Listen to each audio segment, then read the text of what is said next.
Okay, today we're talking about how an air conditioner works. So refrigerant leaves a compressor on the discharge line, goes into the condenser coil, leaves the condenser coil to the metering device on the liquid line. Refrigerant then flows out of the metering device into the evaporator coil on the expansion line, and then refrigerant flows out of the evaporator coil back to the compressor on the suction line.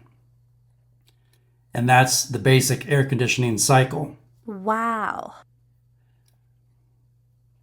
Now, the compressor compresses a refrigerant, which increases the pressure and increases the temperature of the refrigerant.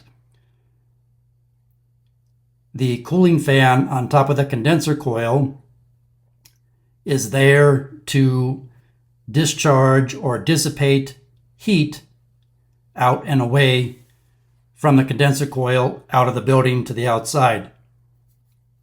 The condensing unit usually sits outside the building.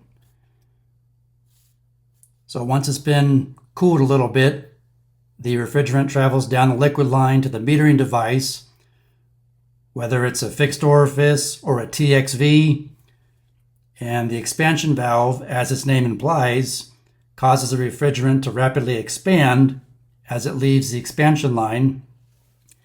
And so when it expands, the pressure decreases, which lowers the temperature of that refrigerant as it goes into the evaporator coil. Ambient air inside the building is drawn through the return filter up through the blower. The blower blows that air through the evaporator coil, and the moisture in the air condenses on the evaporator coil and goes out the condensate drain line. The heat energy in the ambient air gets transferred through the evaporator coil into that cold refrigerant. So as the air that the blower is blowing through the evaporator coil exits the evaporator coil and comes out of your registers throughout your home or business, it's nice, dry, cool air. Woo! I hope this little explanation helps.